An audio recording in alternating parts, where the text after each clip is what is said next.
প্রিয় ছাত্রছাত্রীবৃন্দ, আশা করি তোমরা সবাই ভালো আছো।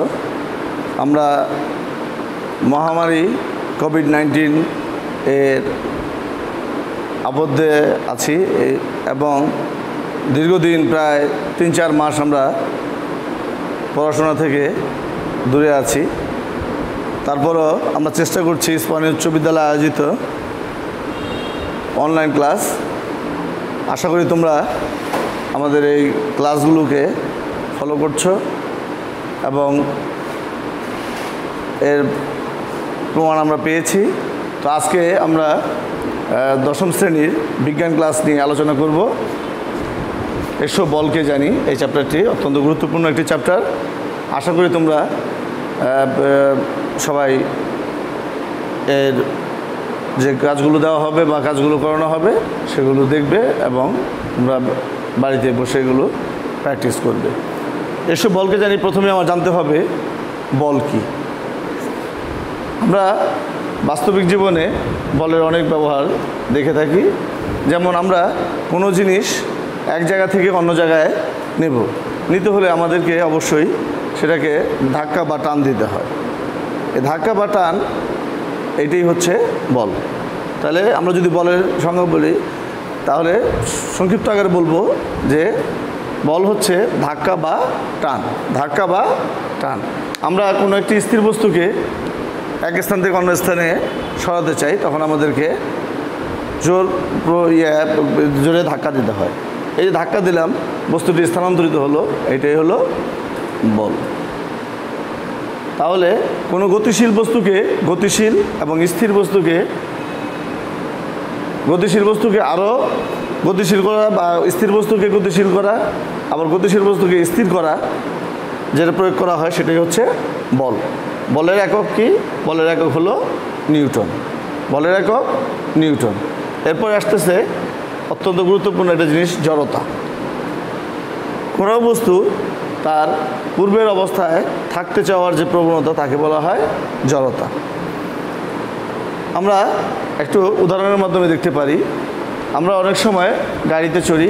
গাড়িতে চড়ার পর দেখা যায় যে আমরা গাড়িটা যখন ব্রেক চাপা হয় তখন আমরা সামনের দিকে ঝুঁকে পড়ি এবং এই ঝুঁকে পড়াটা অনেক সময় বিপদের কারণ হতে পারে।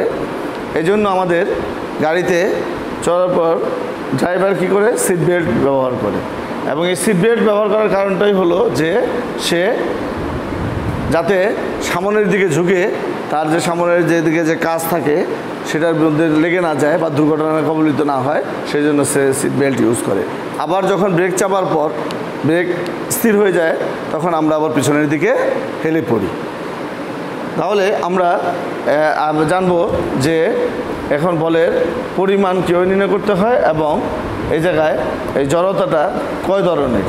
আমরা জড়তা আমরা জানি যে দুই ধরনের, স্থির জড়তা আর হলো গতি জড়তা।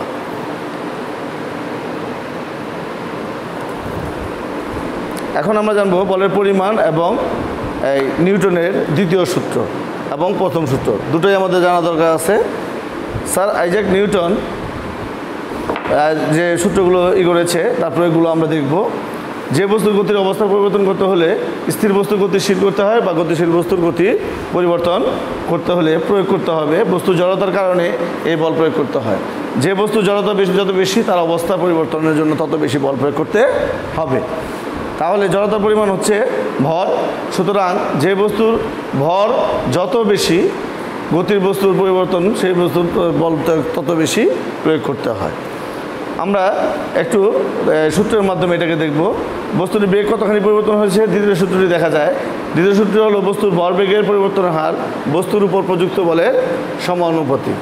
তাহলে আমরা যদি বস্তুর ভর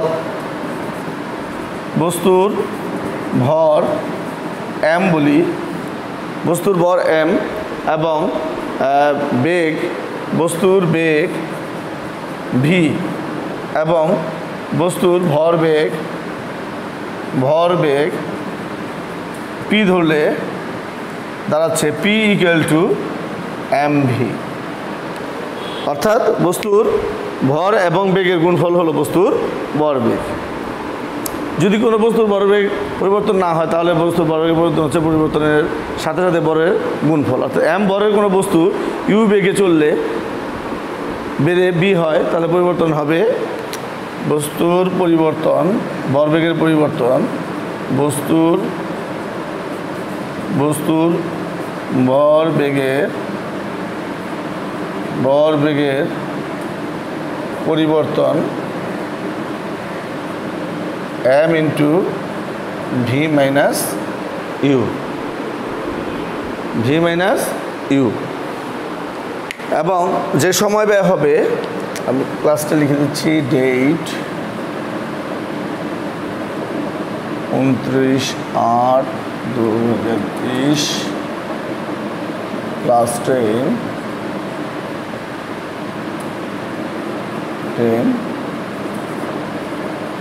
সাবজেক্ট সায়েন্স। তাহলে বস্তুর ভরবেগের পরিবর্তন হবে বস্তুর ভর ইন্টু বেগ, শেষ বেগ বিয়োগ আদি বেগ। তাহলে এখন আমাদের দেখা যাচ্ছে যে ত্বরণ হচ্ছে, আরেকটা জিনিস জানা দরকার আছে, ত্বরণ কি? ত্বরণ হলো বস্তুর বেগ বৃদ্ধির হারকে বলা হয় ত্বরণ। বেগ বৃদ্ধির হারকে বলা হয় ত্বরণ। ত্বরণকে আমরা সাধারণত m দ্বারা সূচিত করি বা a দ্বারা সূচিত করি, আমরা এই লিখলাম। বেগ বৃদ্ধির হারকে বলা হয় ত্বরণ। তাহলে ত্বরণ equal to a equal to v minus u by t। T হলো এখানে সময়, যদি বস্তু ভরবেগ এবং ত্বরণ বুঝতে চাই তাহলে নিউটনের দ্বিতীয় সূত্রটি খুব বোঝা সহজ। দেখা যাচ্ছে যে বস্তুর ভরবেগের পরিবর্তন হার বস্তুর উপর বলের, প্রযুক্ত বলের সমানুপাতিক। তাহলে আমরা লিখতে পারি F equal to v minus u by t, that means ma বলতে এখানে বস্তুর বেগ বৃদ্ধির হার, অর্থাৎ এই জায়গায় force equal to ma equal two, এখানে দেখা যাচ্ছে যে বলের একক হলো নিউটন। যে পরিমাণ বল কিলোগ্রাম বলের উপর কোনো বস্তুর উপর প্রয়োগ 1 মিটার পার সেকেন্ড স্কোয়ার। হ্যাঁ, প্রযুক্ত বলের হলো মিটার পার সেকেন্ড স্কোয়ার। ত্বরণ সৃষ্টি করে তাকে 1 নিউটন বল বলে। তোমরা সংখ্যাটা আবার লিখে বুঝে নাও। বস্তুর যে পরিমাণ বল 1 কিলোগ্রাম ভরের কোনো বস্তুর উপর বল প্রয়োগ করলে বা প্রযুক্ত হয়ে 1 metre per second, 1 metre per second square, এটা হলো ত্বরণের 1 মিটার পার সেকেন্ড স্কোয়ার, অর্থাৎ metre per second square. 1 metre per second square ত্বরণ সৃষ্টি করে তাকে বলা হয় 1 নিউটন বল। 1 নিউটন বল। বলের সংখ্যা কিন্তু আগেই বলে আসছি যে বল হচ্ছে টান বা ধাক্কা বা টান, অর্থাৎ কোনো গতিশীল বস্তুকে স্থির বা স্থির বস্তুকে গতিশীল করতে হলে আমরা যেটা প্রয়োগ করি সেটাই হচ্ছে বল। বলের একক হচ্ছে নিউটন, তাহলে আমরা নিউটনের দ্বিতীয় সূত্র থেকে পেলাম যে এখানে বস্তুর ভরবেগের পরিবর্তন হার বস্তুর উপর প্রযুক্ত বলের সমানুপাতিক। অর্থাৎ আমরা যদি বেগ ধরি v, ভর ধরি m, ভরবেগ p, তাহলে p ইকুয়াল টু mv। বস্তুর ভরবেগের পরিবর্তন যদি পরিবর্তন না হয় তাহলে m into v minus u। আর তার সাথে সাথে ত্বরণ, বস্তুর একক সময়ে বস্তুর বেগ বৃদ্ধির হারকে বলা হয় ত্বরণ, এবং ত্বরণ equal to v minus u by t। এবং এই জায়গায় F ফোর্স, বল equal to v minus u by t। T হলো এখানে সময়, তাহলে আমরা বলতে পারি যে v minus u by t, আমরা আগেই লিখে আসছি যে a, তাহলে বস্তুর ভর ইন্টু ত্বরণ, তাহলে ভর ইকুয়াল টু ভর ইন্টু ত্বরণ। তোমরা এটা একটু লিখে নাও। এবং এখান থেকে আমরা একটা অঙ্কও করতে পারি, যে সলিউশনটা হলো এই যে একটি বস্তুর ভর 20 কেজি, আমি লিখে দিচ্ছি। আমরা একটা অঙ্ক দেখে নেই এই ফাঁকে। তোমরা মনে রাখবে ভর হলো এখানে m এবং বস্তুর বেগ হলো v এবং বস্তুর ভরবেগ হলো p। তাহলে আমরা একটা অঙ্ক দেখি। তোমাদের বইয়ের পেজ নাম্বার 217, পেজ নাম্বার 217 পেজের এক্সাম্পল এটা। এক্সাম্পল আছে, একটি বস্তুর ভর দেওয়া আছে বস্তুর ভর m ইকুয়াল টু 20 কেজি এবং ত্বরণ দেওয়া আছে, ত্বরণকে আমরা এ দ্বারা সূচিত করেছি, ত্বরণ a ইকুয়াল টু দেওয়া আছে 2 মিটার পার সেকেন্ড স্কোয়ার, আর বল চেয়েছে বল equal to F equal to হট। আমরা খুব সহজেই বার করতে পারি। আমরা জানি, লিখে নিতে পারি, আমরা জানি বল F equal two m a। তাহলে m এর মান আমরা পেয়ে গেছি 20 কেজি, লিখে দেই, ইন্টু সময় লেগেছে 2 মিটার পার সেকেন্ড স্কোয়ার। তাহলে আমরা যদি এটাকে গুণ করি 40,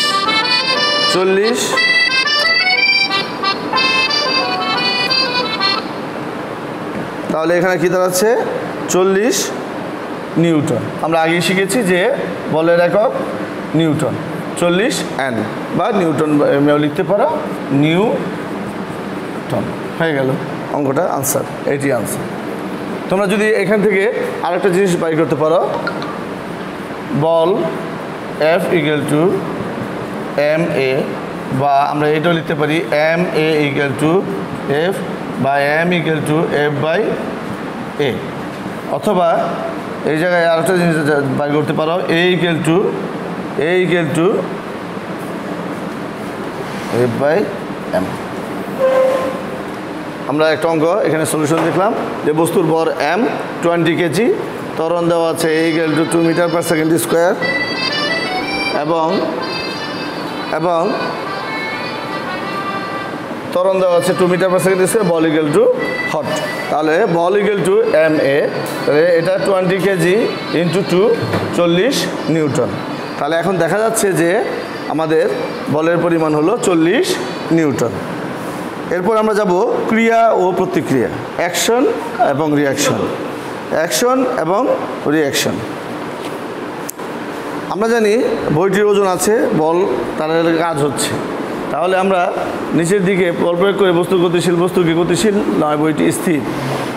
এখন এটা আমরা কাজে দেখব, বইটা যদি রাবার ব্যান্ড দিয়ে টানি তাহলে রাবার ব্যান্ডটা একটুখানি লম্বা হয়, আবার রাবার ব্যান্ডটা বইটাকে উপরের দিকে টানছে, তাই বইটা পরে না গিয়ে স্থির অবস্থায় আছে। উপরের উদাহরণগুলো থেকে আমরা দেখতে পাই, আমরা যখনই কোথাও না কোনো বল প্রয়োগ করি তখন বিপরীত দিক থেকে একটা বল কাজ করে, এবং এইটা কাজ করার কারণে এই বলটিকে ক্রিয়া বলা হয়, অন্যটিকে আমরা প্রতিক্রিয়া বলি। অর্থাৎ আমরা টানলাম, এটা কাজ, ক্রিয়া, এবং পেছন থেকে যে টানটা আসলো সেটা হলো প্রতিক্রিয়া। তাহলে আমরা আইজাক নিউটন তিনি তার গতি বিষয়ক তৃতীয় সূত্রটি লিখছেন, প্রত্যেক ক্রিয়ারই একটি সমান ও বিপরীত প্রতিক্রিয়া আছে।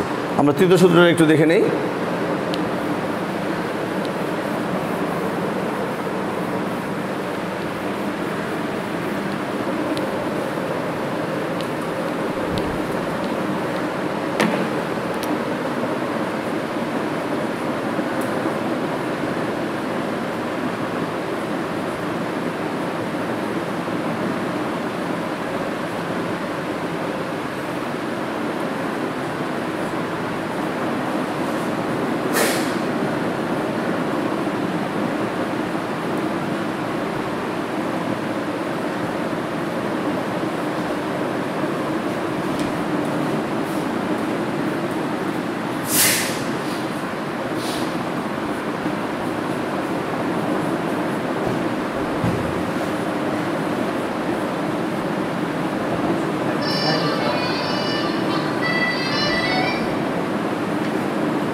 তাহলে দেখা যাচ্ছে যে প্রত্যেক ক্রিয়ারই একটি সমান ও বিপরীত প্রতিক্রিয়া বল আছে।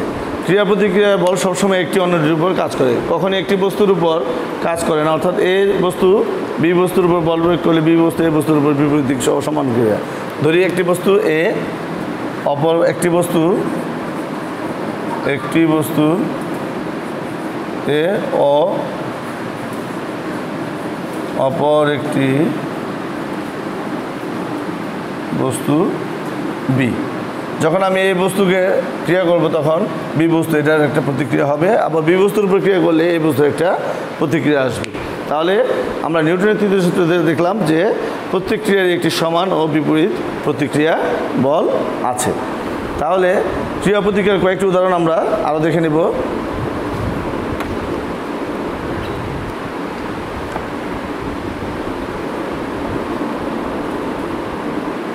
বল প্রয়োগ করার কিন্তু সবাই আমরা কেউ আমাদের বল প্রয়োগ করি না, আমরা নিজেরাই হাঁটি। কেমন করে হাঁটি সেটা সম্ভব হয়েছে, সে সম্পর্কে আমরা একটু আলোকপাত করতে চাই। নিউটনের তৃতীয় সূত্র না জানা থাকলে আমরা কখনোই হাঁটার বিষয়টা ব্যাখ্যা করতে পারতাম না। আমরা যখন হাঁটি তখন আমরা পা দিয়ে মাটিতে ধাক্কা দিই, অর্থাৎ বল প্রয়োগ করি, তখন মাটিটা নিউটনের তৃতীয় সূত্র অনুযায়ী আমাদের শরীর সমান ও বিপরীত বল ক্রিয়া করে। তাহলে বোঝা যাচ্ছে যে আমরা যাদের হাঁটাটা সেটাও এটার সমান ক্রিয়া এবং প্রতিক্রিয়া দুটি বলই এখানে কাজ করছে। আমরা যখন হাঁটছি তখন বল প্রয়োগ করছি, ঠিক সমান তালে আমাদের একটা প্রতিক্রিয়া হচ্ছে, এই জন্য আমরা সমানভাবে হেঁটে যেতে পারছি। তা না হলে আমরা সমানভাবে হেঁটেও যেতে পারতাম না, এটার একটা প্রমাণ। এরপরে আমরা নৌকা চড়ি সবাই, বর্ষাকালে আমরা সবাই নৌকায় চড়ি, বা এমনি শুকনো মৌসুমেও নৌকায় চড়ি। দেখো আমরা একটু নৌকার চড়াটা দেখব, যে নৌকা যখন মাঝি কী করে বৈঠা দেয় নৌকা আগে বাড়ে, অথবা আমরা যখন বৈঠা না থাকে তখন লগি বলি এটাকে, লগি দিয়ে ধাক্কা দেয় নৌকা আগে চলে। এখানে বল প্রয়োগ করার কারণেই কিন্তু নৌকাটি আগে চলে, তা না হলে কিন্তু এখানে ক্রিয়া কাজ হতো না এবং বল প্রয়োগ করা হতো না। এখানে নৌকা চলার জন্য বল প্রয়োগ করা হচ্ছে এবং নৌকা আগে বাড়ছে। এরপরে আমরা আরেকটু দেখব,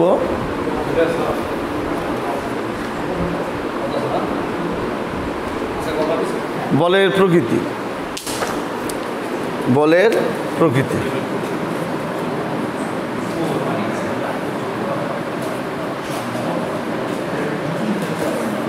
বলের প্রকৃতি পৃথিবীতে যত ধরনের বল আছে জিজ্ঞেস করলে তোমরা নিশ্চয়ই বলবে বল অনেক ধরনের। কোনো কিছুতেই যদি ধাক্কা দিই সেটাই বল। ট্রাক যখন বোঝা টানে নিয়ে যায় তখন একটা বল, ঝড়ে যখন গাছ উপড়ে পড়ে তখন এটা একটা বল। অথবা আমরা যদি চুম্বকের কথা বলি, চুম্বক যখন লোহাকে আকর্ষণ করে তখন সেটাও একটি বল। বোমা বিস্ফোরণ যখন ঘরবাড়ি উড়িয়ে দেয় তখন এটা একটা বল। ট্রেন দিয়ে মাল উপরে তোলা হয়, এটাও একটা বল। একটুখানি সময় দিলে এরকম নানা ধরনের বলের তোমরা একটা বিশাল তালিকা তৈরি করতে পারো। কিন্তু চমকপ্রদ ব্যাপারটা কি জানো? প্রকৃতপক্ষে চার রকমের বল রয়েছে। উপরে যে তালিকা দেওয়া হয়েছে সেগুলোকে বিশ্লেষণ করে দেখা যায় এগুলো ঘুরে ফিরে 4 রকমের বলের অন্তর্ভুক্ত হয়। আমরা একটু দেখে নেব। মৌলিক বল মাত্র 4টি, সেগুলো হচ্ছে মহাকর্ষ বল, আমরা লিখে দিচ্ছি। মৌলিক বল, মৌলিক বল 4 ধরনের। 1 মহাকর্ষ বল, নাম্বার 2 চুম্বক বল, চুম্বক বল,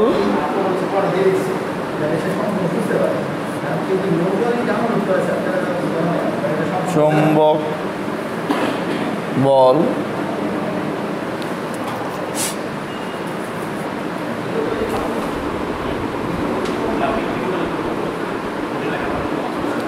দুর্বল নিউক্লিয় বল,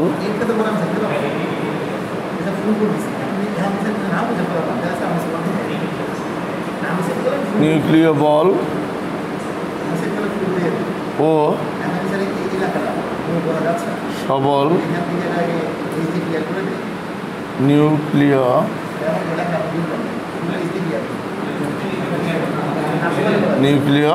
বল। এই 4টি বল অনেক ধরনের হলো, এই 4টি বলের মধ্যেই সকল বলগুলো অন্তর্ভুক্ত আছে। মহাকর্ষ বল, যে সৃষ্টি জগতের সকল বস্তু তাদের বলের কারণে একে অপরকে দিয়ে যে বল দিয়ে আকর্ষণ করে সেটাই হচ্ছে মহাকর্ষ বল। আমি আবার বলছি, সৃষ্টি জগতের সকল বস্তু তাদের বলের কারণে একে অপরকে বল দিয়ে যে আকর্ষণ করছে সেটাই হলো মহাকর্ষ বল। এই মহাকর্ষ বলের কারণে গ্যালাক্সির ভিতরে নক্ষত্ররা ঘুরপাক খায় কিংবা সূর্যকে ঘিরে যায়, পৃথিবীকে ঘিরে চাঁদ ঘুরে, পৃথিবীর মহাকর্ষ বল যখন আমাদের উপর কাজ করে তখন আমরা এটাকে বলি মাধ্যাকর্ষণ বল। এই মাধ্যাকর্ষণ বল আমাদেরকে নিচের দিকে পৃথিবীর কেন্দ্রের দিকে টেনে রাখছে এবং এই কারণে আমরা নিজেকে ওজনের অনুভূতি পাই। তবে আরেকটা জিনিস বলে যাই যে এই যে আমরা পৃথিবী ঘুরছে সাথে সাথে আমরাও ঘুরছি, কিন্তু একে অপরের দিকে ছিটকে যাচ্ছি না, এটা কিন্তু এই মহাকর্ষণ বল এবং মাধ্যাকর্ষণ বলের কারণে। পদার্থবিজ্ঞানের একটি চমকপ্রদ বল হচ্ছে মহাকর্ষ বল। ভর আছে সেরকম যে কোনো বস্তু অন্য বস্তুকে মহাকর্ষ বল দিয়ে আকর্ষণ করা হয়। তড়িৎচুম্বক বল বা বিদ্যুৎ চুম্বকীয় বল বা চুম্বক বল, চিরুনি দিয়ে চুল আসে সেটা দিয়ে যে কাগজের টুকরোকে আকর্ষণ করে বা চুম্বক দিয়ে অন্য চুম্বককে আকর্ষণ করে, আমাদের অনেকেই কখনো কখনো এটা করেছি। যদিও তড়িৎ বা বিদ্যুৎ এবং চুম্বকের বল আলাদা আলাদা মনে করা হয়, আসলে দুটি একটি বল, শুধু দুইভাবে দেখা যায়। শুধু এই বলটা আকর্ষণ এবং বিকর্ষণ দুটোই কাজ করতে পারে, অন্যগুলো শুধু আকর্ষণ করতে পারে কিন্তু বিকর্ষণ করতে পারে না। চুম্বকের ধর্মটা আমি বলে দিচ্ছি সাথে সাথে। চুম্বক লৌহ বা লৌহজাত বস্তুকে আকর্ষণ করে এবং সর্বদাই উত্তর দক্ষিণ দিকে মুখ করে রাখে। মাধ্যাকর্ষণ শক্তির তুলনায় এটা অনেক শক্তিশালী বা ট্রিলিয়ন গুণ শক্তিশালী। কথাটা যে সত্যি নিশ্চয়ই তোমরা সহজেই অনুমান করতে পারো, কারণ যখন তুমি একটু চিরুনি দিয়ে চুল আসতে একটা কাগজকে আকর্ষণ করো তখন এটা কাগজটাকে পুরো পৃথিবীর তার সমস্ত বল দিয়ে আকর্ষণ বল টেনে রাখার চেষ্টা করে, তবুও তোমরা চিরুনির অপর একটি বিদ্যুৎ দিয়ে সেই বল পৃথিবীর পুরো মাধ্যাকর্ষণ হারিয়ে দেয়। দুর্বল নিউক্লিয় বল, এ বল এটা দুর্বল বলার কারণ এটা তড়িৎচুম্বক বল বা দুর্বল, কিন্তু মোটেও মহাকর্ষ বলের মতো এত দুর্বল নয়। মহাকর্ষ বল তড়িৎ শক্তি চুম্বক যে দূরত্ব কাজ করতে পারে সেটাকে খুবই অল্প দূরত্বে কাজ করে। তেজস্ক্রিয় নিউক্লিয়াসে বেটা রশ্মি বা ইলেকট্রন বের করে নেওয়ার জন্য এটা দুর্বল নিউক্লিয় বল। আরেকটা হচ্ছে সবল নিউক্লিয় বল, যে এটা সৃষ্টি হচ্ছে জগতের সবচেয়ে বেশি শক্তিশালী বল। তড়িৎচুম্বক বল থেকে 100 গুণ বেশি শক্তিশালী, কিন্তু এটা খুবই অল্প দূরত্ব কাজ করে। পরমাণু কেন্দ্রে যে নিউক্লিয়াস রয়েছে তার ভিতরকার প্রোটন এবং নিউট্রনের মাঝে একটি প্রচণ্ড শক্তিশালী বল কাজ করে, নিজেদেরকে আটকে রাখে। প্রচণ্ড বল বলে আটকে থাকার কারণে এর মাঝে অনেক শক্তি জমা থাকে। এটাকে নিউক্লিয়াসকে ভেঙে কিংবা ছোট নিউক্লিয়াসে জোড়া দিয়ে এই বলের কারণে অনেক শক্তি তৈরি করা হয়। নিউক্লিয়ার বোমা যে জন্য এত শক্তিশালী, সূর্য থেকে প্রাপ্ত আলো তাপ বল দিয়ে তৈরি করা হয় এবং এই নিউক্লিয়ার বল সাধারণত আমরা অনেক দেশেই প্রয়োগ করা হয়, সেটাকে আমরা ভালোর দিকে না খারাপ দিকে দেখি, কিন্তু মূলত এই নিউক্লিয়ার বল দ্বারা বড় বড় পাহাড়, বিভিন্ন ধরনের রাস্তা তৈরির জন্য ব্যবহার করা হয়। কিন্তু এটা এখন বিভিন্ন দেশ তাদের শক্তি পরীক্ষার জন্য বিভিন্ন দেশকে আক্রমণ করার জন্য এটা ব্যবহার করছে। বিজ্ঞানের ধারণা এই 4 ধরনের বল মূল এক জায়গায় এবং তারা সবগুলোকে এক সূত্রে দিয়ে ব্যাখ্যা করেছেন। তড়িৎচুম্বক, বিদ্যুৎ চুম্বকীয় বা দুর্বল নিউক্লিয়ার বলকে এর মাঝে একটি সূত্র দিয়ে ব্যাখ্যা করা সম্ভব হয়েছে, সেটা তাত্ত্বিক পদার্থবিজ্ঞানের একটি আকর্ষণীয় সাফল্য।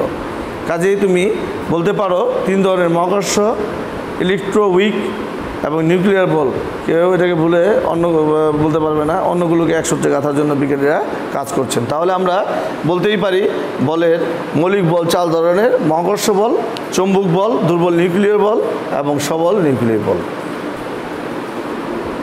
এরপর আসছে স্পর্শ এবং অস্পর্শ বল। তোমরা যখন তোমাদের দৈনন্দিন জীবনে নানা কাজ ব্যবহার করো তখন তোমরা মনে হতে পারে কোনো না কোনো বল প্রয়োগ করতে হলে স্পর্শ করতে হয়। ক্রেন দিয়ে ভারী জিনিস তোলা, কোনো কিছুকে ধাক্কা দেওয়া কিংবা চলতে চলতে ঘর্ষণের জন্য চলন্ত বস্তু থেমে যাওয়া।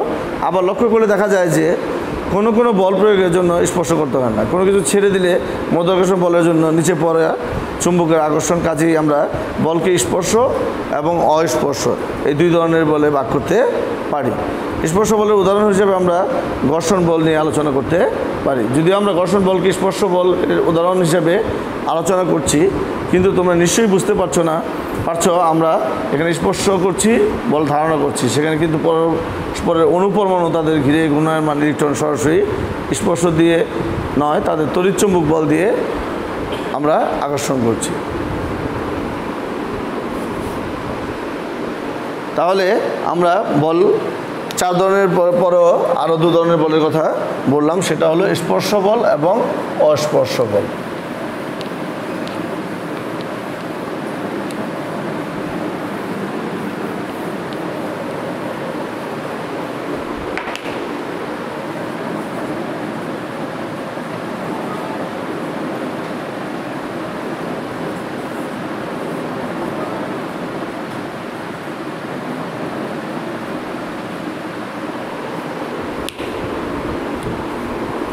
এরপর আসতেছে ঘর্ষণ বল।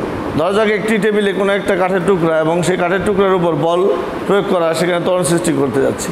ধরা যাক আমরা একটা উদাহরণের মাধ্যমে দিতে পারি যে টেবিলে একটি কাঠের টুকরা সাজানো আছে,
তোমরা পেজ নাম্বার 223 একটু খেয়াল করবে, তাহলে এই চিত্রটি ভালোভাবে বুঝতে পারবে।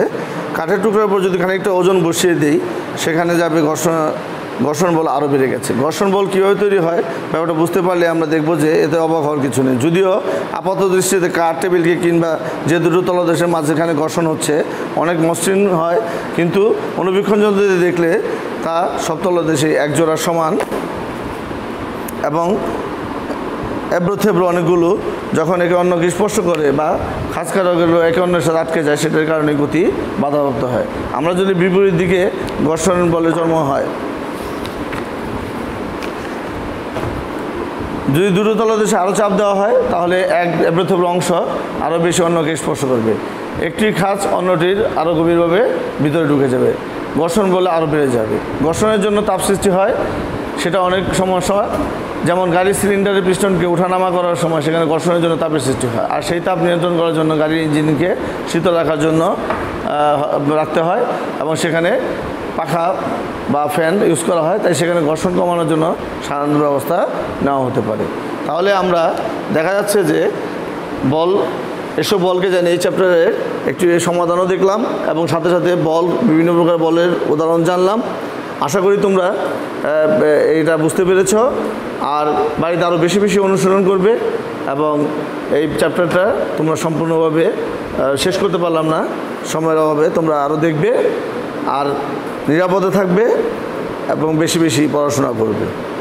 এ বলেই আমি শেষ করছি। আল্লাহ হাফেজ।